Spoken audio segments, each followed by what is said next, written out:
New story rebirth of evil queen episode 1। अंधेरे कमरे में बिस्तर पर एक लड़की लेटी हुई थी। उसे देखकर ऐसा लग रहा था जैसे उसके शरीर में जान ही नहीं हो। उसकी आंखें बंद थी। कमरे को देख ऐसा लग रहा था जैसे रात का सन्नाटा चारों ओर फैला हुआ था। वहां सिर्फ सांस लेने की आवाज आ रही थी। इसी से ही पता चल रहा था कि वो लड़की अब तक जिंदा है और धीमे धीमे सी सांसें ले रही है। एक हाथ ने उसके शरीर को अपने शिकंजे में लेकर फिर से वही सब करने लगा। ओ गॉड, यह मेरे साथ क्या हो रहा है? प्लीज लीव मी अलोन, लड़की ने चिल्लाते हुए कहा। थोड़ी देर बाद फिर से कमरे का माहौल शांत हो गया। बिस्तर पर लेटी लड़की की आंखें अभी बंद थी। उसे देखकर ऐसा लग रहा था जैसे वह बेहोश होने की कगार पर है, या फिर हम कहें कि आधी बेहोशी में थी। उसे ऐसा लग रहा था जैसे किसी ने उसकी शरीर पर अनगिनत चाकू से वार किया हो और एक एक करके उसके शरीर के कई ज्यादा हिस्से किए हो। उसका बदन दर्द से टूट रहा था। उसे ऐसा लग रहा था जैसे किसी ने उसकी शरीर को हाथी के पैर के नीचे रख दिया हो और रौंद कर आगे बढ़ गया हो। डर के कारण उसने कसकर रजाई को खींच लिया। एक बार फिर उस दर्द से उसका शरीर फटा जा रहा था। How long I have dead, फिर क्यों मुझे इस शैतान की भूख मिटाने के लिए हर बार वापस आना पड़ता है? उसकी आंखें अब तक बंद थी। उसका दिमाग चकराने लगा। वह अपने आसपास की जगह को महसूस करने लगी, लेकिन उसकी आंखें अभी भी बंद थी। थकान की वजह से या उसके शरीर में होने वाली दर्द की वजह से वह अपना शरीर हिला नहीं पा रही थी। उसकी आंखें आधी बेहोशी में धीरे धीरे बंद होने लगी थी। वह गहरी नींद में चली गई। वो अपने आप को गहरे अंधेरे में गिरा हुआ महसूस कर पा रही थी। वह एक लड़की को जमीन पर लेटे हुए देख पा रही थी। उस लड़की के जिस्म पर जगह जगह पर चाकू के बेहद क्रूर तरीके से मारने के निशान थे। उस लड़की के आंखों के सामने दो इंसान खड़े हुए उस लड़की को मरते हुए देखकर हंस रहे थे। उन दोनों की आंखों में इंसानियत का एक कतरा भी दिखाई नहीं दे रहा था। उन दोनों की आंखों में सिर्फ नफरत ही नफरत दिखाई दे रही थी। वो लड़की जमीन पर पड़ी दर्द के मारे करहा रही थी और उसकी मां को छोड़ देने की भीख मांग रही थी। जमीन पर पड़ी लड़की को अपने मरने का कोई गम नहीं था, लेकिन वो अपनी मां के बारे में सोचकर ही घबरा जा रही थी। उसकी जिंदगी में उसकी मां के अलावा और कोई नहीं था जो उसकी केयर, परवाह और उसके लिए कुछ भी कर गुजरने का जज्बा रखती हो। आज जिंदगी में वो जो भी है सिर्फ उसकी मां की वजह से। उसकी मां ने ही उसे कभी भी बुराई के सामने झुकना नहीं सिखाया। उसकी मां जैसी स्वाभिमानी इंसान की वजह से ही वो आज मौत के मुंह में होने के बावजूद भी उसने अपनी जिंदगी के लिए भीख नहीं मांगी, ना रोई।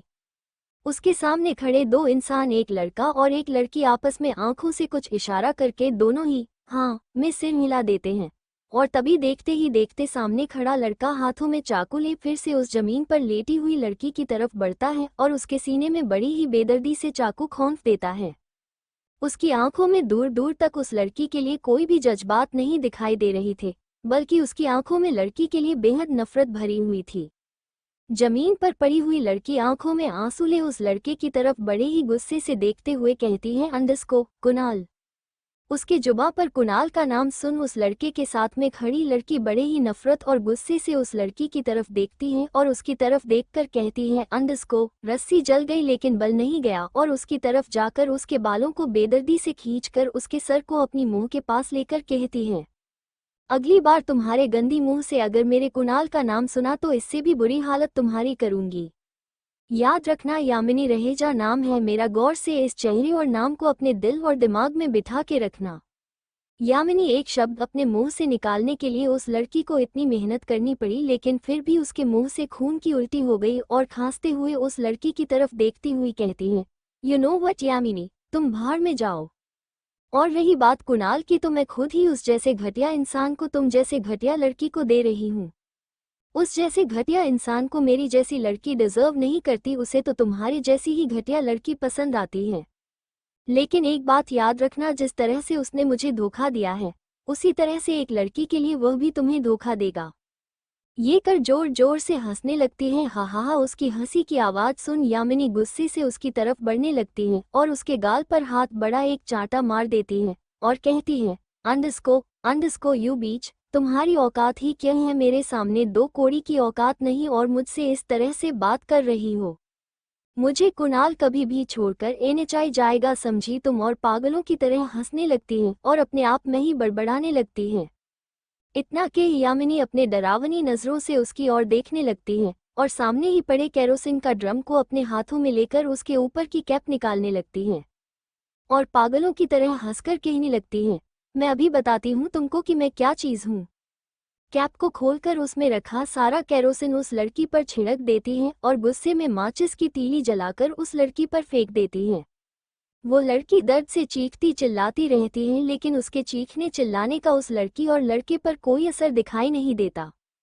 उस लड़की को जलते हुए देख लड़की की आंखों में अजीब सा पागलपन दिखाई दे रहा था और वो जोर जोर से हंसने लगी। वहीं जमीन पर पड़ी लड़की को देखा ऐसा लग रहा था जैसे वो आखिरी समय में अपने दो दुश्मनों को देख रही हो जो उसकी हालत का जिम्मेदार थे। वो अपने लाल हो चुके आंखों से उस लड़की को देखते हुए गुस्से से गुर्राते हैं और कहती है कि अंडिस्को मनाओ, अपनी जीत का जश्न मनाओ, लेकिन अगली बार मैं तुम दोनों के बर्बादी का जश्न मना लूंगी। मैं वापस लौट कर आऊंगी, मैं आऊंगी, अपनी ऊपर हुए हर जुर्म का बदला मैं तुम दोनों से लेकर रहोगी। उसकी चीखें हवाओं में गूंजने लगती हैं। उसे आग में इस तरह से तड़पता देख उस लड़की के दिल में ठंडक सी उठी। वो लड़का जैसा भूत बनकर उस लड़की को जलता हुआ देख रहा था। उसकी आंखों में दूर दूर तक इमोशन का एक कतरा भी दिखाई नहीं दे रहा था। उसको देख ऐसा लग रहा था जैसे उसको किसी ने अपने वश में किया हो, एक कठपुतली की तरह बस अपनी जगह पर खड़ा था और उस लड़की के इशारों पर चला जा रहा था। फिर दोनों उस लड़की को जलता देख वहां से चले जाते हैं। दोनों वहां से जाने के बाद एक लड़का वहां नजर आया और उस लड़की को जलता देख भागकर उस लड़की को गले लगाया। उस लड़की ने जब देखा उस लड़के को तो वो आंखों में प्यार लिए और नमी के साथ उस लड़की को बस देखती ही रह गई। यामिनी 26 साल की खूबसूरत और अट्रैक्टिव पर्सनैलिटी की मालिकिन। एक बार जो चीज़ उसे पसंद आई तो हर कीमत पर उस चीज़ हासिल कर लेती है। बाय हुक और by crook Raheja group of industry की इकलौती मालकिन। सिंगल चाइल्ड होने की वजह से यामिनी किसी भी चीज़ के लिए कोई भी ना नहीं करता। इसी वजह से वो बिगड़े और गुस्से वाली है। कुणाल 28 साल का हैंडसम लड़का, एक अनाथ हार्ड वर्किंग मेहनती लड़का, सपने ऊंची ऊंची जैसे अभी आसमान को छू लेगा और उससे अपनी मुट्ठी में कर लेगा। दिया का बेस्ट फ्रेंड और उसका मंगेतर जिससे वो बेइंतहा प्यार करती थी, आज उसी ने ही यामिनी के साथ मिलकर उसे मार डाला, उसे इतना बड़ा धोखा दिया। दिया उसे पागलों की तरह प्यार करती थी, या कहो हम उसके प्यार में पागल थी। अपनी माँ के साथ झगड़ा कर उसने अपने और कुणाल की शादी के लिए मनाया था, लेकिन आखिर में क्या हुआ, जिस इंसान से वो इतना प्यार करती थी उसके लिए अपनी माँ से भी झगड़ा कर उसके साथ भागने को तैयार थी, आज उसी ने ही उसे इतने बेरहमी से मार दिया। दिया की आंखों से झरझर कर आंसू बहने लगे। वो इतना टूट गई थी कि मानो वो खुद से ही नफरत करने लगी थी। आखिर क्यों क्यों मैंने उस पर इतना भरोसा किया?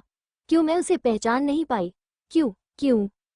इस क्यों का जवाब तो उसके पास भी नहीं था और वो सुबक सुबक कर रोने लगी और वैसे ही उसकी मौत हो गई। सुबह की किरण सीधा उसके बिस्तर पर आ रही थी। उस कमरे की कर्टन हवाओं में उड़ने लगी। बेड पर पड़ी लड़की ने जब किरणों की वजह से अपनी आंखें खोलने चाही तो रोशनी की वजह से उसकी आंखें बंद हो गई। आंखों में जलन सी होने लगी जैसे किसी ने उसे जला दिया हो। उसका बदन दर्द के कारण टूटने लगा। उसको कुछ वक्त लगा अपने आप को संभालने के लिए। उसने थोड़ा हिलने की कोशिश की, लेकिन दर्द की वजह से वो हिल नहीं पा रही थी। उसे सब कुछ याद आने लगा। उसने जो अभी अभी सपने में देखा उसे देख उसके माथे पर पसीने की कुछ बूंदें तैर गई। उसने जब अपने आप को सिर्फ ब्लैंकेट ओढ़कर बेड पर सोते हुए दिखा तो वो कल रात की बातें याद आने लगी। 3 साल बाद, 3 साल से वो इसी घर, इसी रूम और इसी बेड और इसी कमरे में कैद थी। इसकी वजह उसे आज तक समझ नहीं आई। आखिर क्यों उस इंसान ने उसे कैद में रखा था? आखिर मैंने तुम्हारा क्या बिगाड़ा है जो तुम मुझे इस तरह से टॉर्चर कर रहे हो? वो लड़की अपने मन ही मन बुदबुदाई और अपने इस हालत पर रोने लगी। आखिर क्यों, मैं ही क्यों? ये सोचकर उसने अपने आप को ब्लैंकेट से कवर कर बाथरूम की ओर बढ़ गई। उसने जब अपने आप को बड़े से आईने में देखा तो उसकी हालत देख उसको रोना आ गया। वही शक्ल, वही सूरत। उसने जब अपने आप को मिरर में देखा तो वह अपने आप से सवाल करने से नहीं रोक पाए। क्या मैं अपनी जिंदगी बदल सकती हूँ? क्या मैं अपनी मौत का बदला यामिनी और कुणाल से ले सकती हूँ? जिंदगी ने मुझे एक और मौका दिया है अपनी मौत का बदला लेने का, तो मैं उसे अपने हाथ से जाने नहीं दूंगी। अपनी मौत का बदला मैं उन दोनों और दिशा से लेकर ही रहूंगी। आखिर उन तीनों की वजह से ही तो मेरी जिंदगी ऐस बड़ी ही हुई है। उसने अपने शरीर से ब्लैंकेट हटा हैंगर पर लटका दिया और बाथटब में थोड़ा गुनगुना पानी कर उसमें लेट गई। जैसे ही वो बाथटब में लेटी तो उसे थोड़ा रिलैक्स महसूस हुआ। उसे शरीर में जगह जगह पर काटने के निशान थे, उसके होंठ सूख कर काले पड़ गए थे और वहां पर थोड़ी सूजन भी आ रही थी। उसने दर्द से अपनी आंखें बंद कर ली और अपने आप को गुनगुने पानी में छोड़ दिया। कुछ वक्त बाद जैसी वो गहरी नींद गई तभी बाथरूम का दरवाजा खुला। वो इतने दर्द में थी कि उसने दरवाजा लॉक करना ही भूल गई और वैसे ही दरवाजा बंद कर बाथटब में लेट गई। एक शख्स जिसके आंखें कोल्ड थी, ऐसा लग रहा था जैसे शैतान आया हो। उसके सर्द हो चुकी आंखों को देखकर आसपास का टेम्परेचर अपने आप से गिर गया। जैसे ही वो बेड पर कुछ महसूस करने के लिए अपने हाथ को बेड पर फैला रहा था तो उसे महसूस हुआ कि वो जगह काफी वक्त से ठंडी पड़ गई थी। उसके बगल में लेटी लड़की वहां पर नहीं थी। उसने जब आंखें खोलकर देखा तो वहां वह नहीं थी। उसे अपने आसपास न देखकर उसकी आंखें कोल्ड हो गई और वह उसे ढूंढने के लिए बाथरूम की ओर बढ़ गया। जैसे ही उसने दरवाजा खोला तो उसने उसको देखा। अब तक उस राक्षस की आंखों में कोल्डनेस थी, लेकिन जैसे ही उसने उस लड़की को वास्तव में बाथटब में लेटा देखा तो उसकी आंखों में सॉफ्टनेस आ गई। आखिर कौन था वो लड़का जो राक्षस की तरह दिख रहा था, जिसने दिया को 3 साल से कैद में रखा था? क्या रिश्ता है दिया का उससे? वो आदमी किसी शैतान से कम नहीं दिखाई दे रहा था। उसकी सर्द हो चुकी आंखें और उसका कोल्ड ऑरा किसी शैतान से कम नजर नहीं आ रहा था। वो शैतान उस लड़की के पास जाकर खड़ा हो गया। उसकी आंखों में उस लड़की को देखकर उसके चेहरे पर कोई इमोशंस नहीं दिखाई दे रहे थे। उसे देख ऐसा लग रहा था कि वो एक्सप्रेशन लेस हो। उसके दिमाग में क्या चल रहा है किसी को कोई भी खबर ना हो। उसने नीचे झुक उसे अपनी बाहों में उठा कमरे की ओर बढ़ चला गया। अंडरस्को कमरे में उसे बिस्तर पर लेटा कर वो लड़का उसके बगल में बैठ गया और उसे बड़ी शिद्दत से देखे जा रहा था। उसने अपना एक हाथ बड़ा उसकी बालों की लट को उसके कान के पीछे कर उसका मासूम सा चेहरा देखने लगा। वो अपने मन में ही अंडरस्को आखिरी बार तुम्हें मौका दे रहा हूँ दिया। तुम्हें मुझसे दूर जाने की इजाजत मैंने खुद अपने आप को भी नहीं दिए और तुमने ये गुस्ताखी कर ली। आज उसी की ही सजा तुम्हें मिली है। उसके आंखों में किसी को जान से मारने की कशिश दिखाई दे रही थी। उसकी आंखें इतनी ठंडी थी कि मानो किसी ने उसे देखा तो सामने वाले की रीढ़ की हड्डी में भी कंपन हो जाए। आइंदा मुझसे दूर जाने की सोचना भी मत, वरना मैं भी नहीं जानता कि मैं क्या करूंगा। कुछ वक्त उसे देखने के बाद वो कमरे से बाहर चला जाता है और सीढ़ियों से नीचे आकर सोफे पर किसी राजा की तरह बैठ जाता है। कपिल, उसकी रीढ़ की हड्डी कपाने वाली वॉइस को सुन कपिल अपने माथे का पसीना पोंछ अपने हाथ में फाइलें ले नजरें नीचे कर सामने आकर खड़ा हो जाता है। यस बॉस अंडरस्को उसकी ठंडी नजरों को अपने ऊपर देख कपिल अंदर तक कांप गया और उसे हक लाते हुए कहा अंडरस्को बॉस वो मैडम ने कहा था कि वो अपनी सहेलियों से मिलना चाहती हैं, इसलिए अंडरस्को तो मेरे बातों का अब तुम्हें डर नहीं है। सॉरी बॉस अंडरस्को कपिल ने अपनी नजरें नीचे झुकाकर सामने खड़े इंसान को देख कहा। फाइल्स? Yes boss. अपने हाथों की फाइल्स बॉस की तरफ बढ़ाकर उसके हाथों में रख दी। बॉस वो अंडरस्को कपिल अपने बॉस को कॉलेज में जो भी हुआ वो बताना चाहता था, लेकिन उसमें इतनी हिम्मत नहीं थी कि वह अपनी बॉस कहे, लेकिन उसकी यह जॉब थी कि उसे दिया के बारे में सब कुछ इन्फॉर्म करना है। छोटी सी छोटी बातें सब कुछ उसे इन्फॉर्म करना है, इसलिए वो थोड़ा घबराते हुए कहना शुरू कर देता है। बॉस वो मैडम ने कॉलेज में, उसने जल्दी जल्दी बताना शुरू कर दिया। उन्होंने कुछ लड़कों के साथ लड़ाई की और मैडम ने उस लड़कों की 6 से 8 हड्डियां तोड़ दी। उस लड़के के माता पिता ने उनकी कंप्लेंट पुलिस में कर दी थी, लेकिन उसी वक्त हमारे आदमियों उस लड़की के माता पिता को समझाया और पुलिस कंप्लेंट वापस ले ली और उस लड़के के उसके आगे कपिल कुछ कहता तभी उसके कानों में एक आवाज सुनाई दी। और कुछ नहीं बॉस, उसे कंपनसेशन दो और इस मामले को यही रफा दफा कर दो। You go now. Yes boss. Kapil किसी हवा की तरह वहां से 9_2_11 हो गया। वो अपने मन में इस लड़की को सिर्फ परेशानियां पैदा करनी आती है, इसकी वजह से मुझे भूखे शेर के सामने जाना पड़ता है।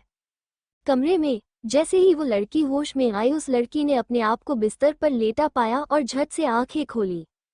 वो लड़की देखने में बेहद ही खूबसूरत थी। उसकी हाइट लगभग 6.5 इंच है। उसकी नीली आंखें जो समंदर की तरह गहरी थी, जो एक बार उसमें देखे तो बस डूबता ही जाए। दिया इंसानी अंडरस्को उम्र 21 साल, गोरा रंग, भूरे लंबे बाल जो उसके कमर तक आते, तीखे नैन नक्श, दिखने में पतली। दिया ने जब आंखें खुली तो उसे सब कुछ याद आया। आखिर उसके साथ क्या हुआ था? कुणाल, हाँ वही इंसान कुणाल। सिर्फ वही इंसान था जो मुझे मरने पर मजबूर कर सकता था। आज मैं मर कर भी जिंदा हूँ सिर्फ उसी की वजह से। मैं तुम्हें कभी नहीं भूलूंगी कुणाल, तुमने जो मुझे दिया है मैं तुम्हें उससे 100 गुना वापस लौट आऊंगी। आज अंडस को उसकी आंखों में उसे जान से मारने की जो आग धधक रही थी वो उसकी आंखों में साफ साफ दिखाई दे रही थी। और उस इंसान को खोने का दर्द जिससे उसने पिछली जिंदगी में खुद ही अपने आप से दूर किया, उसको मरने पर मजबूर किया, उसी ने ही आखिरी समय उसे अपनी बाहों में ले उसके साथ जान दे दी। उसे अपनी आंखों में अजीब सा दर्द महसूस होने लगा। जिस लड़के पर उसे इतना भरोसा था उसी ने उसे मारने की इतनी बड़ी साजिश की और वो बेवकूफ़ की तरह उस पर भरोसा कर बैठी। उसने अपनी आंखें कसकर बंद कर ली और वो कड़वी यादों से अपने आप को बाहर निकालने की कोशिश करने के लिए लंबी लंबी सांसें लेने लगी। उसी वक्त कुछ कदमों की आहट आई। उसने जब दरवाजे पर की ओर देखा तो सामने से एक शख्स अंदर आते हुए उसे दिखाई दिया। उसका ऑरा इतना भयानक था कि उस लड़की को डर से कंपाने पर मजबूर कर दिया। भूरी आंखें, ब्लैक कलर का कस्टमर 3 पीस सूट, जेल से सेट किए हुए बाल, हाथों में महंगी घड़ी, राक्षसों का राजा जैसे यमराज। देखने में ऐसा लग रहा था जैसे रौब से चलकर अपने सिंहासन पर बैठने आया है। दिया ने जब उसे देखा तो झटके से अपनी जगह पर खड़ी हो गई और डर से उसकी आंखें झपकाने लगी और डर के मारे पीछे हटने लगी। दिया, अंडस को देखो, प्लीज मेरे पास मत आओ। दिया के होंठ डर के मारे कपकपाने लगे, उसके हाथ पैर भी बुरी तरह से कांपने लगे और पीछे हटते हुए उसकी आंखों में आंखें देख कहने लगी, अंडस को देखो, मैं तुमसे डरती नहीं हूँ। मेरे पास भी आने की कोशिश मत करना, नहीं तो मैं तुम्हें जान से मार दूंगी। वहीं पे टेबल पर फ्रूट्स की डिश रखी हुई थी, उसमें ही एक चाकू था और वह उससे हाथ में ले उस लड़के की तरफ करते हुए बोली, अंडस को प्लीज लीव मी अलोन, वरना तुम जानते हो कि मैं तुमसे डरती नहीं। आखिर कौन था वो शख्स जिसे देख दिया इतना डर गई। उसकी कोल्ड वॉइस सुन दिया की हालत और भी खराब होने लगी। वो उस इंसान को अच्छे से जानती थी। वो अपने मुंह से बेवजह एक भी लफ्ज ना ही निकालता। अगर उसके सामने वह नहीं होती तो शायद वह इतनी तकलीफ भी ना देता कि अपने मुंह से एक शब्द भी निकाले। वो आदमी ब्लैक कलर का 3 पीस सूट पहने, बिना कोई चेहरे पर एक्सप्रेशन ले उसकी ओर बढ़ा और उसके हाथों से चाकू ले उसे कहता है, अंडस को don't you dare stop this all. उसकी बातें सुन वो लड़की जोर जोर से हंसने लगती है और अपनी नशीली आंखों से उस आदमी के गले में बाहें डाल उससे कहती है कि अंडस को तरुण, जी हाँ, ये हमारे कहानी का हीरो जो किसी विलन से कम नहीं है। तरुण कपूर, उम्र 30 साल, most eligible bachelor, looking very handsome, attractive personality, गोरा रंग, कपूर फैमिली का head, CEO of Kapoor industry. वैसे कपूर फैमिली बहुत बड़ी है, उसका हम इंट्रोडक्शन आगे देते रहेंगे। उसके मुंह से अपना नाम सुन वो लड़का बिना चेहरे पे एक्सप्रेशन ले उसे देखने लगता है। सिया को पता था वो कभी भी उसकी बातों पर यकीन नहीं करेगा, लेकिन जब बुरे वक्त में अपने जीवन के आखिरी समय में उसके साथ और कोई नहीं बल्कि उसका पति तरुण ही उसके साथ था, जो उसने उसका प्यार ठुकरा कर सब कुछ खत्म कर दिया था। तरुण जो अच्छे से उस लड़की को जानता था, बिना मतलब के वो किसी से इतनी प्यार से बात नहीं करती। अगर उसके फायदे की बात ना होती तो अभी मुझसे बात भी ना करे।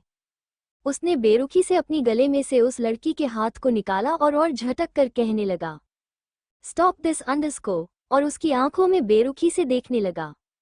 उसकी बेरुखी देख उस लड़की की आंखों में आंसू आ गई, लेकिन उसने उसे छुपाकर फिर से उस लड़की की आंखों में देखने लगी। उसे पता था आज उसकी बेरुखी की वजह वो खुद है।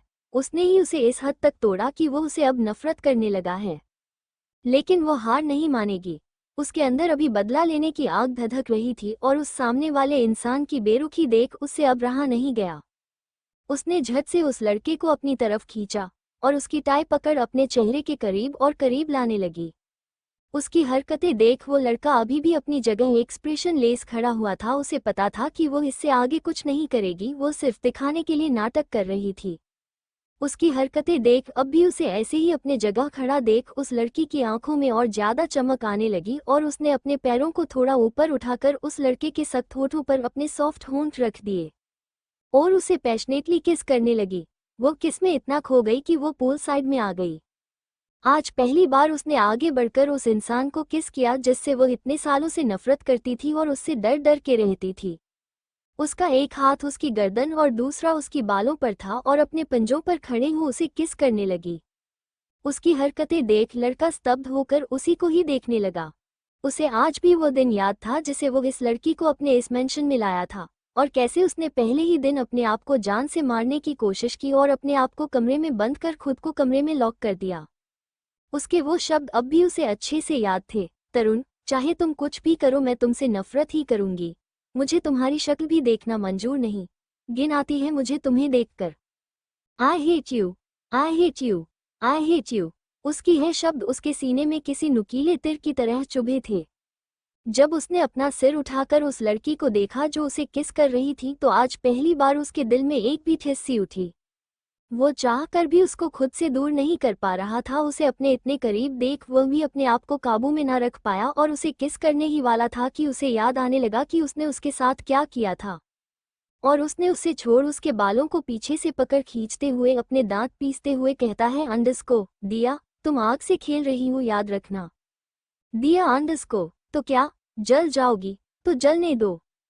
उसका ये रूप देख पहले तो तरुण हैरान रह गया, फिर अपने उसी ठंडी निगाह से उसकी तरफ देखते हुए उसे कहता है, अंडस्को, फिर से नाटक, कब तक तुम यही करोगी? मैं तुम्हें पहले ही बता रहा हूँ कि तुम मुझसे कभी दूर नहीं जा पाऊंगी। तो don't waste your time for ever nonsense things.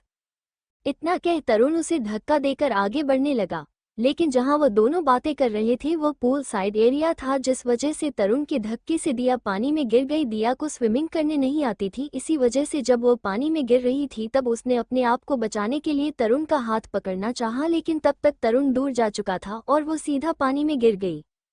Swimming ना आने की वजह से वो झटपटाने लगी। पानी इतना गहरा नहीं था, लेकिन वो पानी से बहुत डरती थी। उसके बचपन में जुड़े कुछ राज अभी उसके सीने में दफन थे। उसी में से एक किस्सा पानी से जुड़ा हुआ है। उसकी बहन और सौतेली माँ ने उसे मारने के लिए उसे पानी में धक्का दे दिया था, तो वो सिर्फ 5 साल की एक बच्ची थी। नहीं उसे तैरना आता था, नहीं उसकी मदद के लिए कोई भी आया। उस वक्त वो सिर्फ चिल्लाना जानती थी, लेकिन पानी उसके मुंह में घुस चुका था और वो अब कुछ भी कहने या सुनने की हालत में नहीं थी और वैसे ही पानी में डूबते चली गई। उसे अभी पानी में गिरकर वही सब कुछ याद आने लगा और वो पैनिक होने लगी, अपने हाथ पर पानी में हिलाने लगी। धीरे धीरे वो पानी के अंदर डूबने लगी। स्विमिंग पूल होने की वजह से पानी इतना गहरा नहीं था, कुछ इंच या फिर हम कहें दिया कि ही कमर तक था, लेकिन पानी में गिरते ही उसका डर उसके ऊपर हावी होने लगा और वो धीरे धीरे अपना होश खोने लगी। इसी वजह से वो धीरे धीरे पानी के अंदर डूब गई। एक कमरे में जहां 2 से 3 लोग सफेद कलर की कोट पहने कुछ काम कर रहे थे, वहीं उसी से थोड़ी दूर एक टेबल पर एक लड़की लेटी हुई थी।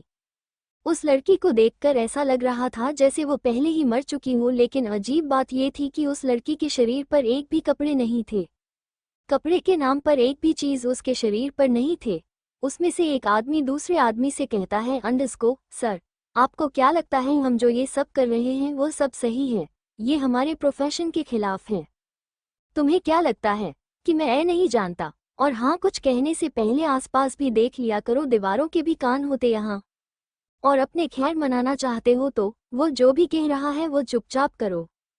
तुम तो जानते हो कि तुमसे पहले यहाँ जो काम कर रहा था उसका क्या हश्र हुआ था। उस इंसान का जिक्र सुन उस आदमी के माथे पे ठंडा पसीना आ जाता है और अपने कोट में से रुमाल निकाल पोंछते हुए थोड़ी घबराई आवाज में कहता है, अंडस्को, अंडस्को जी सर, जाओ अपने काम पर ध्यान दो और ये तुम्हारे अभी दिमाग में आया ना अपने प्रोफेशन के बारे में, उसे झटक कर काम पूरा करो, इसी में तुम्हारी भलाई है और हम सबकी। जी सर, अंडस्को के वहां से चला जाता है। लैब के ऊपर के फ्लोर पर एक लड़का बड़े से स्क्रीन पर उन लोगों की पूरी बातें और काम देख रहा था। जो उस लड़के ने कहा वो सब उसने सुन लिया था और यह सुनकर उसके आंखों में एक अजीब सी चमक आ गई और चेहरे पर मिस्टीरियस स्माइल। अपने बड़े स्क्रीन को शट डाउन कर अपनी चेयर को पीछे की तरफ लीन होते हुए और अपने दोनों पैर टेबल पर रखते हुए वो लड़का अपने हाथों को एक साथ मिलाकर सोचते हुए हंसने लगता है। उसकी हंसी भी किसी शैतान से कम नहीं थी। अंडस्को, अच्छा हुआ कि तुम सब जल्दी ही समझ गए, वरना मुझे एक और की जान लेने में कोई दिक्कत नहीं थी।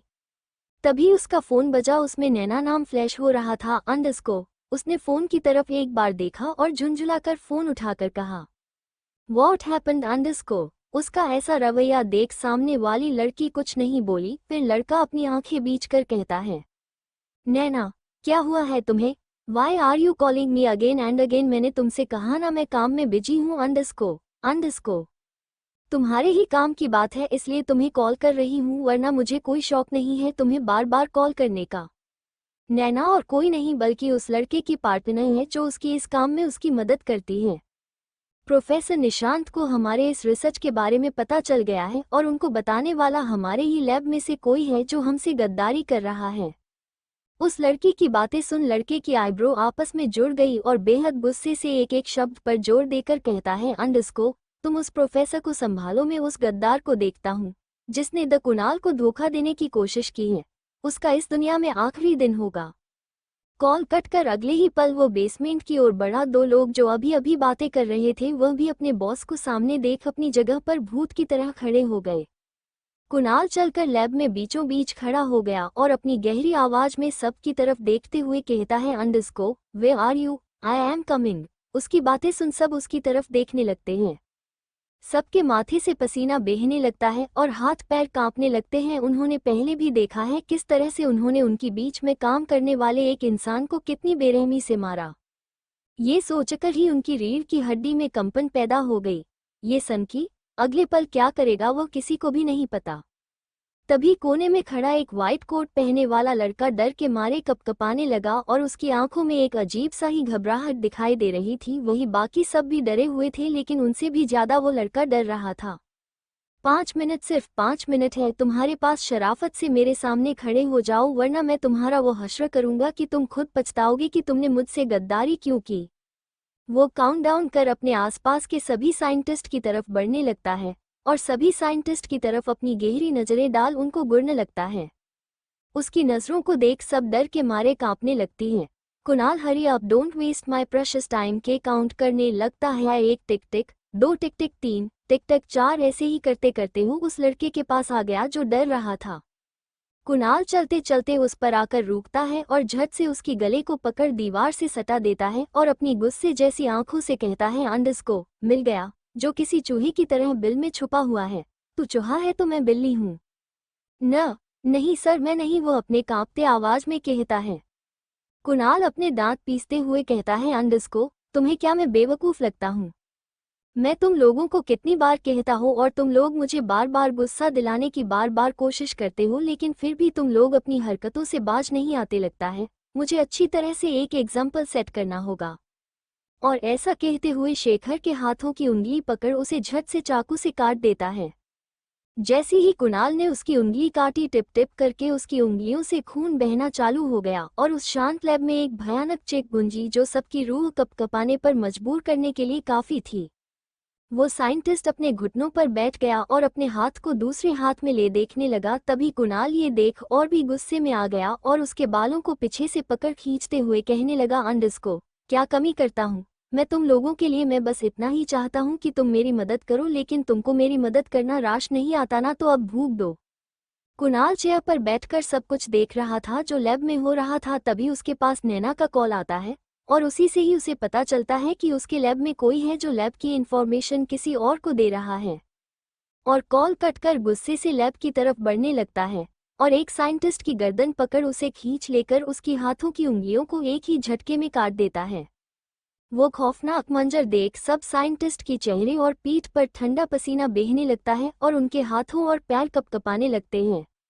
वो लोग सभी सदमे में थे। तभी उनकी कानों में गहरी आवाज सुनाई दी, अपनी खेर मनाने चाहते हो तो मेरी बात गौर से सुनो, अगर तुम लोगों ने मुझसे गद्दारी करने की कोशिश भी की तो अंजाम याद कर लेना।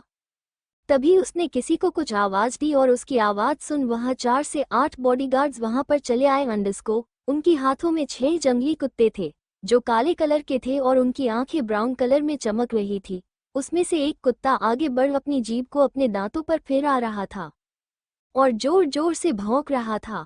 उन कुत्तों को भौंकते देख सबकी हालत और भी ज्यादा खराब हो गई। अगले ही पल जो हुआ वो किसी ने सोचा भी नहीं था। अंडरस्को छोड़ दो मेरे प्यारे बच्चे को, बस यही शब्द उस लैब में सुनाई दी और अगले ही पल बॉडीगार्ड ने उन कुत्तों को छोड़ दिया। छोड़ने की कुछ ही पल में वहां एक दर्दनाक चीख गूंज गई। ये चीख और किसी की नहीं बल्कि उस साइंटिस्ट की थी जिसने अभी अभी अपने हाथों की उंगलियां खोई थी। वो जंगली कुत्ते खून देखकर उस साइंटिस्ट की ओर लपके और उसके शरीर को नोच नोच के खाने लगे। उसके अंग के हर हिस्से को अपने नुकीले दांतों से वार कर रहे थे। अगले ही पल उस साइंटिस्ट ने अपनी जान गंवा दी। उसका ये हश्र देख सब भी बस डर के मारे पीछे हटने लगे और अपना सलाइवा गटकने लगे। तभी उन सब की कानों में एक आवाज सुनाई दी जो कि बहुत ही भयानक और गुस्से से भरी थी। कुणाल अपनी गहरी आवाज में सबसे कहता है, अंडरस्को, अगर तुम लोग अपना ये हश्र नहीं बनाना चाहते हो तो सिर्फ काम पर ध्यान दो। मुझे मेरा काम जल्द से जल्द पूरा चाहिए। मुझे मेरी जान के पास जल्द से जल्द जाना है। Got it. अपने हाथों का खून साइड पर खड़े साइंटिस्ट की सफेद कोट से पोंछते हुए कहता है, जो वो कोई नहीं बल्कि वही साइंटिस्ट था जिसने कुछ वक्त पहले ही दूसरे साइंटिस्ट से बात की थी। वो साइंटिस्ट अपनी नजरें नीचे कर हाँ में सिर हिला देता है और डर के मारे कांपने लगता है। इतना कि वो बॉडीगार्ड को कुछ इशारा करता है, जिसे देखकर मानो बॉडीगार्ड समझ गए उनका बॉस क्या कहना चाहता है। एंडस को बिना पीछे मुड़े कुणाल वहां से चला जाता है और उसी चेयर पर बैठ कुछ सोचकर अपने बगल वाले कमरे में चला जाता है। दो तस्वीर रखी हुई थी। एक तस्वीर पर हार चढ़ाया था, उसे देखकर ऐसा लग रहा था कि वो अभी अभी ही नया हार चढ़ाया हो, और दूसरी तस्वीर में एक खूबसूरत लड़की हंसते हुए दिखाई दे रही थी, लेकिन उसके तस्वीर पर हार नहीं था। वो लड़का जिस तस्वीर पर हार नहीं था उसके सामने आकर खड़ा होता है, एक अजीब सी मुस्कान ले उस तस्वीर में खड़ी लड़की की तरफ देखकर कहता है, अंडरस्को माय लव, आज मैं जो भी हूँ सिर्फ तुम्हारी वजह से ही। अगर तुम नहीं होती तो मैं शायद इस मुकाम पे नहीं पहुँच पाता। वो लड़का सामने टेबल पर रखी चाकू को उठा उस फोटो में बनी लड़के आंखों से लेकर उसके गाल तक लाते हुए कहता है, अंडरस्को, तुमने वही किया जो मैं चाहता हूँ, लेकिन तुमने एक गलती कर दी जो मैं कभी बर्दाश्त नहीं कर सकता। तुमने मुझे वो करने पर मजबूर कर दिया जिससे मैं कभी अपने सपने में भी नहीं करना चाहता था। तुम्हारी वजह से ही मैंने अपने प्यार को खोया था। उस वक्त मैं तुम्हें उसकी की सजा नहीं दे पाया क्योंकि उस वक्त मुझे तुम्हारी ज़रूरत थी, लेकिन अब मुझे तुम्हारी ज़रूरत नहीं है। लेकिन हाँ, तुम्हारी वजह से जो मेरा प्यार मुझसे दूर हुआ है उसकी की सजा तुम्हें मैं देकर ही रहूँगा। You wait and watch my love. और चाकू से उस फोटो पर तस्वीर में खड़ी लड़की के गले की तरफ कट मार देता है और पागलों की तरह हंसने लगता है। और हंसते हंसते ही उसकी नज़र दूसरी फोटो पर चली जाती है जहां एक लड़की की तस्वीर थी जिस पर फूलों की माला लगाई गई थी। और चाकू को फेंक उस फोटो के सामने आकर खड़ा हो जाता है और अपने हाथ बढ़ा उस तस्वीर में खड़ी लड़की पर हाथ फिराने लगता है। जान, मैंने तुम्हें मारा था, मेरे इन्हीं हाथों से तुम्हें मारा। इतना कि अपने हाथ को साइड में दीवार पे मारने लगता है जिससे उसके हाथों से खून बहने लगता है, लेकिन उसे होश भी नहीं था। जैसे कि वो किसी मेंटल हॉस्पिटल से भाग कर आया हो वैसे ही पागलों की तरह हरकत करने लगता है। लेकिन कोई बात नहीं जान, थोड़ी देर बाद थोड़ा नॉर्मल होकर उस तस्वीर के पास सामने खड़ा होकर कहता है, अभी वो ऐसा बिहेवियर कर रहा था कि कुछ हुआ ही ना हो। मैं जल्दी ही तुम्हें अपने पास लेकर आऊँगा। मैं और सिर्फ तुम, हमारे बीच कोई नहीं आएगा दिया। मैं तुम्हें कहाँ से भी ढूंढ कर अपनी ज़िंदगी में वापस लेकर आऊँगा। I promise. तुम जानती हो ना, ये सब जो भी मैं कर रहा हूँ सिर्फ हम दोनों के लिए, और हम दोनों के बीच में कोई नहीं आएगा, कोई नहीं।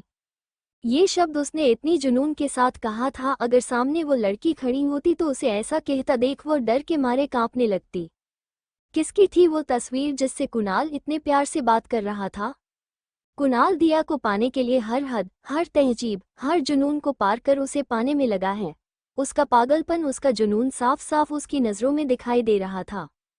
दूसरी तरफ तरुण अपनी बाहों में दिया को ले कमरे की ओर बढ़ चला गया। तरुण ने जब अपनी नजरें नीचे कर दिया को देखा तो वो उसी की तरफ देखे जा रही थी। अपने कोल्ड वॉइस में दिया से पूछता है, अंडरस्को, क्या हुआ है तुम्हें, आज इतना वियर्ड बिहेवियर क्यों कर रही हो? उसका सवाल सुन दिया मन में, अंडरस्को, उफ, एक ऐसा आदमी है, जब मैं राजी नहीं थी तब मुझसे जबरदस्ती कर रहा था और अब मैं खुद से ही उसे अप्रोच कर रही हूँ और अब संत की तरह साधु बने फिर रहा है। अपनी आंखें गोल गोल कर दिया उससे कहती है, अंडरस्को, अब मैंने इस घर को और तुम्हें छोड़कर जाने का अपना मन बदल लिया है। अब मैं तुम्हें और इस घर को छोड़कर कभी नहीं जाऊंगी। उसकी बातें सुन तरुण के चेहरे पर कोई अलग एक्सप्रेशन दिखाई नहीं दिए।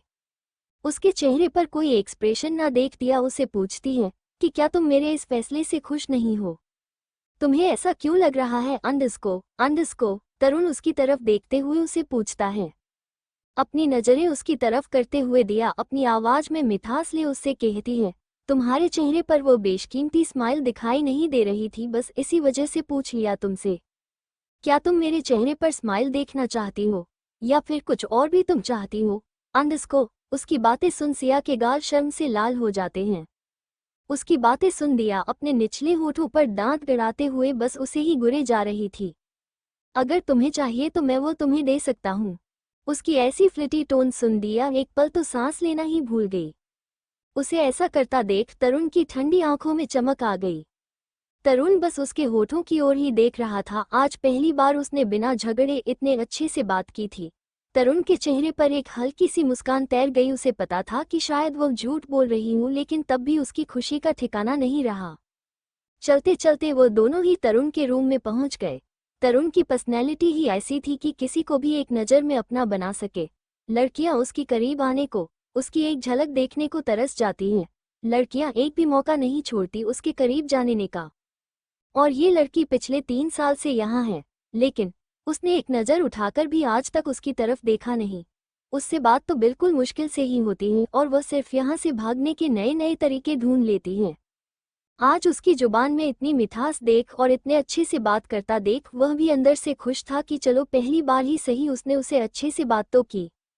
उसने उसे अपने बाहों से उसे बेड पर लेटा दिया और उसके चेहरे के करीब बढ़ने लगा। तरुण इस समय बहुत हैंडसम दिख रहा था। पानी की वजह से उसकी शर्ट उसके पूरे बॉडी से चिपक गई थी। उसके बालों से पानी होते हुए उसके चेहरे और फिर नाक से होते हुए दिया की माथे पर गिर रहे थे। उसके ऊपर के 3 बटन खुले होने की वजह से उसकी चौड़ी छाती साफ साफ नजर आ रही थी। उसका कटीला बदन देख किसी भी लड़की की नीयत फिसल जाती। उसकी पूरी बॉडी पानी से भीग गई थी, जिस वजह से उसका शरीर बहुत अट्रैक्टिव दिखाई दे रहा था।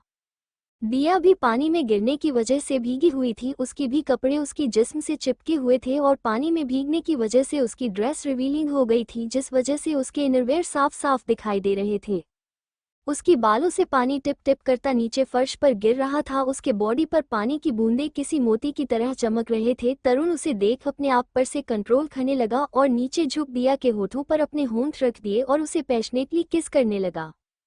किस करते करते 25 मिनट बीत चुके थे, फिर भी उसे देखकर ऐसा लग रहा था कि वह दिया के होठों से दूर नहीं होना चाहता। लेकिन फिर दिया को सांस लेने में थोड़ी तकलीफ होने लगी। फिर उसने दिया को छोड़ दिया और उसकी गर्दन की तरफ बढ़ पानी की बूंदों को अपने होठों से पीने लगा। उसके ऐसा करने से दिया की बॉडी में सिहरन सी दौड़ गई और उसने अपनी कसकर आंखें बंद कर ली। तरुण अब रुकने की हालत में नहीं था। उसने उसकी गले और कॉलर बोन पर किस करना चालू कर दिया। उसकी किस की वजह से दिया बहकने लगी। अनजाने में ही उसने अपने दोनों हाथ तरुण के बालों में घुमाना चालू कर दिया। तरुण को जब अपने बालों पर हलचल महसूस हुई तो उसने अपने चेहरे को थोड़ा ऊपर उठा अपने पास अपने बाहों में पड़ी लड़की की तरफ एक नज़र देखा और उसके चेहरे पर एक प्यारी सी स्माइल आ गई जो आज तक किसी ने नहीं देखी थी। दिया को अपना साथ देता देख वह भी अब धीरे धीरे वाइल्ड होने लगा और उसने दिया के शर्ट के बटन खोलना शुरू कर दिया, जिस वजह से उसकी गोरी स्किन पर कल रात के निशान दिखाई दे रहे थे। वो अपने होंठ दिया कर छाती पर ले उसे प्यार से चूमने लगा और हल्का हल्का बाइट भी करने लगा। वह ये सब इतने प्यार से कह रहा था कि दिया उसमें खो सी गई। तरुण धीरे धीरे दिया के पेट की तरफ बढ़ने लगा और उसकी नाभि के पास जाकर अपने मुंह से उसे लिक करने लगा, जिससे अब दिया की हल्की हल्की सिसकियां उस कमरे में घूमने लगी। उसकी सिसकियों की आवाज़ सुनकर तरुण और भी वाइल्ड होने लगा और उसे पूरी पैशन के साथ चूमने लगा। नाभि पर किस करने के बाद वो पूरे दिया के भीगे हुए कमर पर किस किए जा रहा था। फिर उसने अपना चेहरा उठा फिर से दिया के होंठ पर अपने होंठ रख दिए, जिससे दिया की सिसकियां उसके मुंह में ही रह गई। फिर तरुण अपना हाथ बढ़ा दिया कि सारे कपड़े को निकालने लगा। तरुण दिया को पानी से निकाल अपनी कमरे की तरफ बढ़ता है और उसकी भीगे हुए और जिस्म से लिपटे कपड़े को देख बहकने लगता है, जिस वजह से वह आगे बढ़ दिया की होठों पर अपने होंठ रखता है। धीरे धीरे तरुण दिया के होंठ, कॉलर बोन और उसकी कमर को अपने होठों से चूमने रखता है। वो धीरे धीरे आगे बढ़ उसके एक हाथ को आगे बढ़ा सिया के कपड़े को उसके जिस्म से अलग कर देता है। दिया के शरीर पर अब कोई भी कपड़े नहीं थे। सिया को देख तरुण अब अपने ऊपर से अपना कंट्रोल खो देता है और अपने कपड़े उतार दिया की तरफ बढ़ने लगता है। तरुण दिया के ऊपर आकर उसे और खुद को ब्लैंकेट से कवर कर देता है। तरुण अब भी दिया को चूमे जा रहा था। उसके होठों को स्मूच और डीपली किस करने लगा। उसके जिस्म पर जहां जहां पानी की बूंदें थे वहां अपने होठों को उसकी पूरी जिस्म पर फेरने लगता है। दोनों ही अब मदहोश होने लगे। धीरे धीरे तरुण दिया की बॉडी में एंटर कर देता है, जिस वजह से दिया की जोर से आह निकल जाती है, जिस वजह से वह अपनी आंखें कसकर बंद कर लेती है। तरुण दिया के हाथों को अपने हाथों में ले उसे उसके सर के ऊपर रख देता है और दिया को प्यार करने लगता है। ऐसे ही प्यार करते करते सुबह के 4 बजे बज गए थे। दिया थक कर पहले ही सो चुकी थी, लेकिन तरुण की आंखों में अभी नींद नहीं थी। उसे नींद न आने की बीमारी थी। वह काम की वजह से ज्यादा सो नहीं पाता और उसे अभी से नहीं बल्कि सालों से यह बीमारी उसके साथ थी। वो एक तक बस दिया को ही घूरे जा रहा था, उसके बालों को उसके कान के पीछे करते हुए। तो वो अपने मन में कहता है, अंडरस्को बेबी, तुम जानती हो ना कि मैं तुमसे कितना प्यार करता हूँ। इस बार मुझे धोखा मत देना, मुझे छोड़कर मत चली जाना, नहीं तो मैं खुद को संभाल नहीं पाऊंगा। एक गहरी सांस लेकर अपने आप को शांत करके दिया को अपनी बाहों में खींचकर सोने की कोशिश करने लगता है। अंडरस्को सुबह के 5 बजे तरुण की आंख खुलती है और अपनी बाहों में लेती खूबसूरत बेशकीमती लड़की यानी दिया की तरफ देखते हुए कहता है, अंडरस्को ख्वाहिश इतनी है कि कुछ ऐसा मेरे नसीब में हो, वक्त चाहे जैसा भी हो, बस तुम मेरे करीब हो। परिक्रमा करते दिल दिया की माथे पर किस कर तरुण बेड से उतर जाता है और अपने जिम में वर्कआउट करने के लिए चला जाता है। 2 घंटे वर्कआउट करने के बाद तरुण सीधा रूम में आता है और एक नज़र सोते हुए दिया को देखकर बाथरूम की ओर चला जाता है। जैसे ही तरुण ने बाथरूम का दरवाजा बंद किया वैसे ही दिया ने अपनी आंखें खोली। उसने तरुण को अंदर आते हुए देख लिया था, लेकिन उसकी हिम्मत नहीं हुई कि वो तरुण की तरफ देखे। कल रात जो भी हुआ उसे सब कुछ याद था। वो बस वैसे ही लेती ऊपर की तरफ देखे जा रही थी और कुछ सोचकर अपनी आंखें बंद कर अगले ही पल खोल वो अपने मन कहती है, अंडरस्को आई एम सॉरी तरुण, मैं अपने बदले को नहीं भूल सकती, मुझे यहाँ से जाना ही होगा। मुझे पता है कि आगे क्या होने वाला है, मैं नहीं चाहती कि तुम मेरे वजह से फिर से वही सब सहो। इस बार मैं तुम्हें कुछ होने नहीं दूंगी, फिर से तुम्हें अपने आप से दूर नहीं करूंगी, लेकिन इसके लिए मुझे तुमसे अभी तो दूर जाना ही होगा। मैं अपने आप को इतना मजबूत करूंगी कि तुम्हें मुझसे और मुझे तुमसे कोई भी दूर ना कर सके। इसके लिए पहले मुझे तुम्हारा पूरा ट्रस्ट जीतना होगा। इतना कि वह बेड से उतर दूसरे वॉशरूम की तरफ बढ़ने लगती है। बाथरूम में जाकर शावर ऑन कर देती है, जिससे उसके शरीर पर ठंडा ठंडा पानी गिरने लगता है। इन सब बातों में वो इतना खो गई थी जिस वजह से उसे महसूस भी नहीं हुआ कि वह ठंडे पानी से नहा रही है।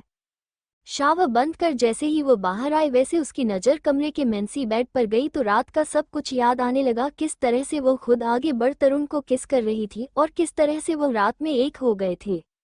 ये सब सोच वो मुस्कुरा उठी और कपड़े पहनने के लिए क्लोजेट रूम की ओर चली गई।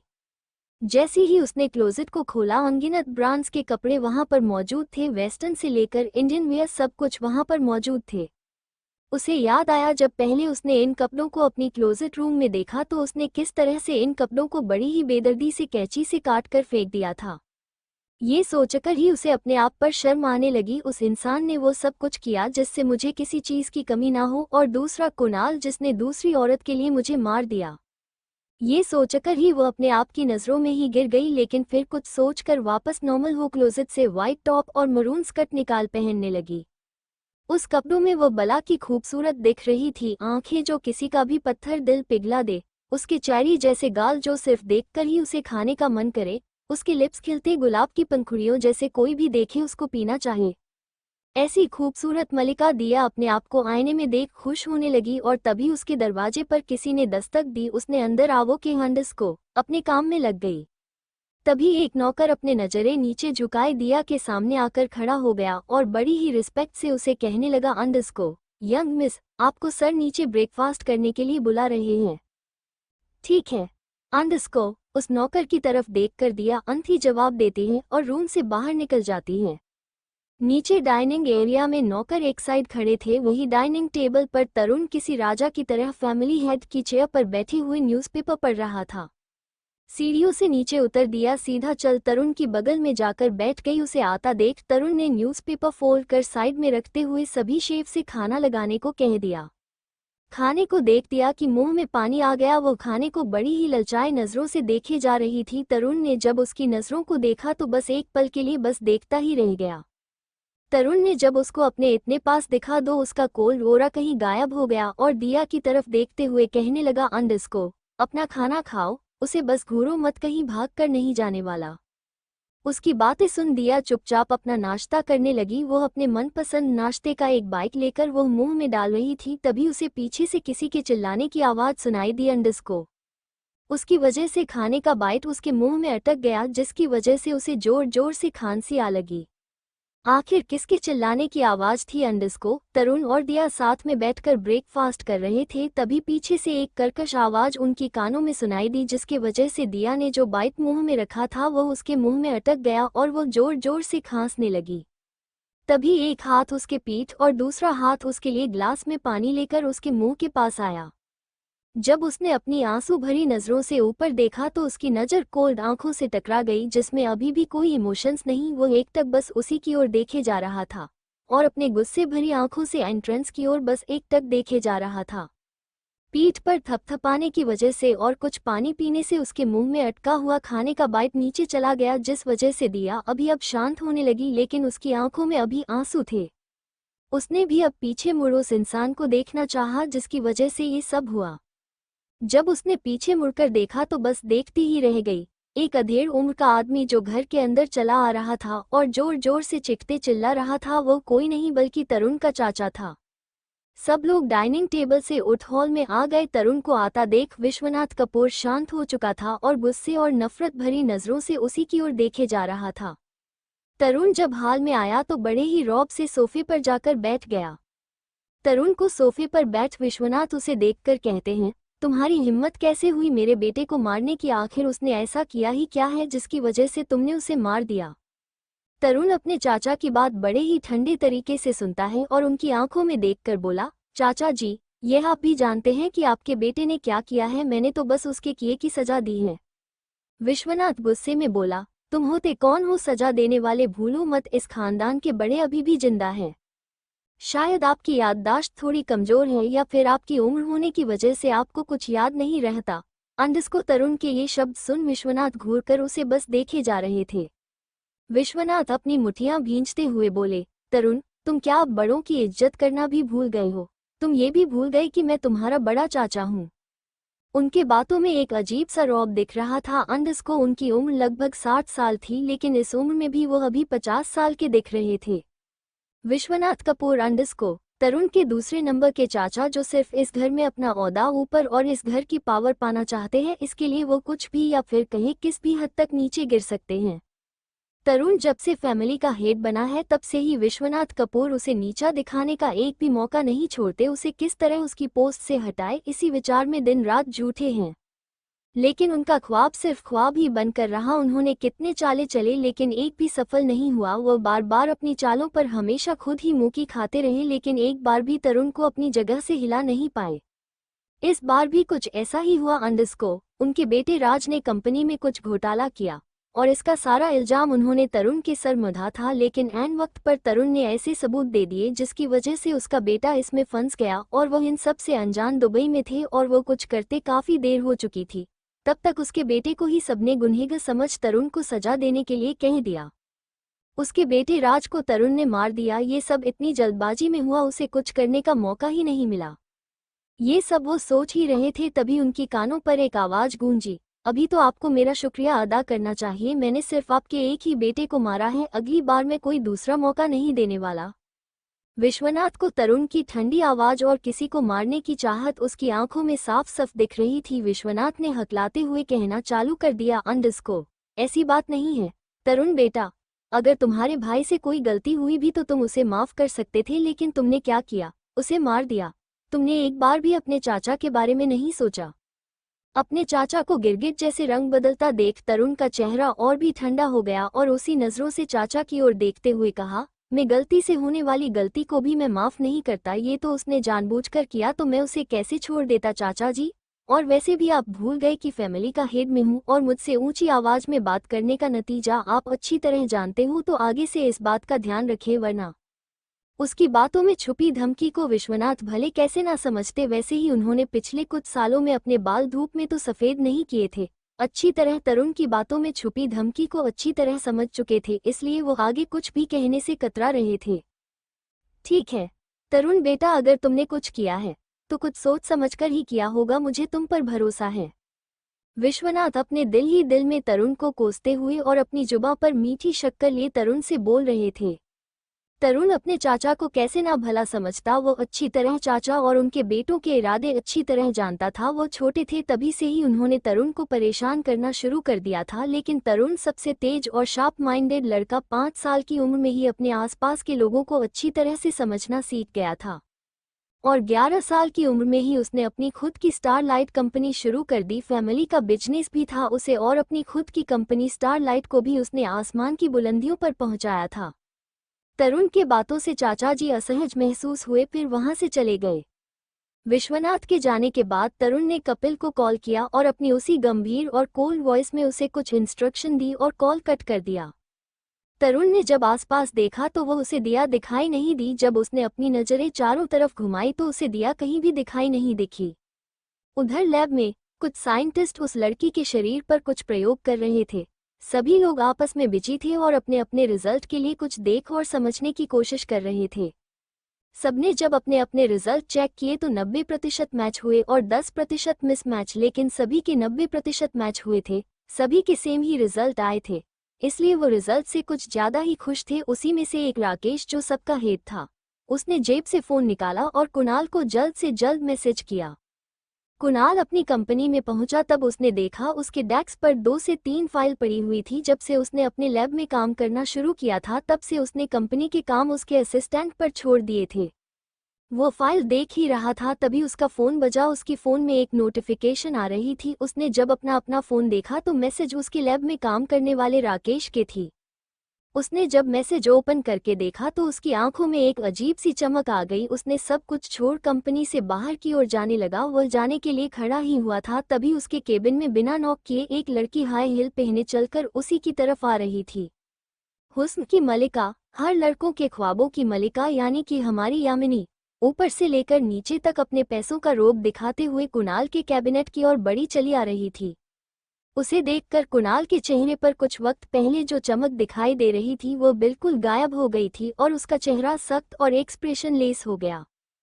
तभी वो हाई हील्स पहने लड़की अंदर आए और कुणाल के गले लगते हुए कहने लगी, बेबी, मैंने तुम्हें बहुत मिस किया, तुम्हारे बिना मुझे बिल्कुल भी अच्छा नहीं लगा, missing you so much baby.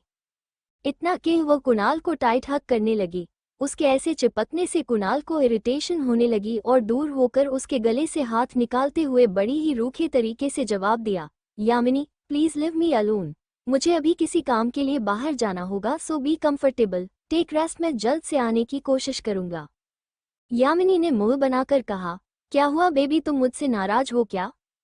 Kunal एक गहरी सांस ले यामिनी की तरफ बढ़ता है और अपने हाथों से उसका चेहरा पकड़ बड़े ही रूखे तरीके से बोला, नो बेबी, मैं तुमसे गुस्सा नहीं हूँ, बस थोड़ा नाराज हूँ कि तुमने मुझे एक भी कॉल नहीं किया। यामिनी ने अपना गिल्ट छुपाते हुए बोली, नो बेबी नो, मैंने तुम्हें बहुत कॉल्स किए और मिस भी, लेकिन शायद कुछ नेटवर्क इशू के कारण तुम्हें फोन नहीं लगा। दरअसल यामिनी कुछ वक्त पहले ही अपने मौसी के घर गई थी। छुट्टियां थी और मासी ने उसे बुलाया था, तभी वो कुछ वक्त के लिए गए थी। कुणाल को वो सरप्राइज देना चाहती थी, इसलिए वो सीधा एयरपोर्ट से उसके ऑफिस के लिए चली आई। इस बात को नजरअंदाज कर कुणाल यामिनी को खुद से दूर कर केबिन से बाहर चला जाता है। वह बिना पीछे मुड़े उसे कहता है, मैं थोड़ी देर में घर आऊंगा, और वहां से चला जाता है। यामिनी गुस्से से कुणाल जिस तरफ गया उस तरफ देखते हुए मन में बोली, आई नो बेबी, मुझसे कुछ छुपा रहे हो, लेकिन डोंट वरी, यामिनी की नजरों से कुछ छुपा नहीं है, मैं इसका भी जल्द से जल्द पता लगाऊंगी, you wait and watch. Lab में जैसे ही कुणाल अंदर आता है चारों तरफ खामोशी छाई हुई थी। तभी वह चलकर जिसने उसे कॉल किया था राकेश की तरफ बढ़ता है और उससे पूछ वहां से ही चला जाता है। वो सीधा कमरे में इंटर करता है और अंदर चला जाता है। हो गया, कुणाल ने कहा। उस आदमी ने जवाब दिया, यस बॉस, आपने जो कहा था वो 90% मैच हो गया है, बस अब आपकी बॉडी में ही उसे इंजेक्ट करना बाकी है। बस आपकी बॉडी उसे अच्छी तरह रिस्पॉन्स करे, फिर कोई प्रॉब्लम नहीं हो सकती। ये सुनकर तो कुणाल 7वें आसमान पर पहुंच गया। इस खुशी में वो भूल गया कि इसमें 10% मिसमैच है। अगर उसकी बॉडी ने रिजेक्ट किया तो उसके साइड इफेक्ट होने के भी बहुत चांसेस है, लेकिन फिर भी कुणाल उस चीज को अपनी बॉडी में इंजेक्ट करना चाहता था। वो लोग कब से इस दिन के लिए रिसर्च कर रहे थे। उन्होंने दिन रात मेहनत कर इस रिसर्च में कामयाबी हासिल कर ली थी। आखिर 10 साल बाद उनका रिसर्च कंप्लीट हो गया था। सभी साइंटिस्ट ने एक चैन की सांस ले ली थी और वो बहुत खुश भी थे। कि अब जाकर उन्हें शायद घर जाने का एक मौका मिल सकता था। सालों से वो यहीं पर थे, पिछले कुछ सालों से वो अपने घर पर नहीं गए थे।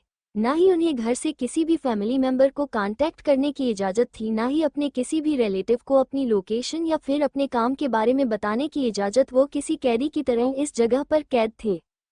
फाइनली आज जाकर उनका रिसर्च कंप्लीट हो गया। शायद इस बार तो उन्हें घर जाने को एक मौका मिले, उसी में सब लोग खुश थे।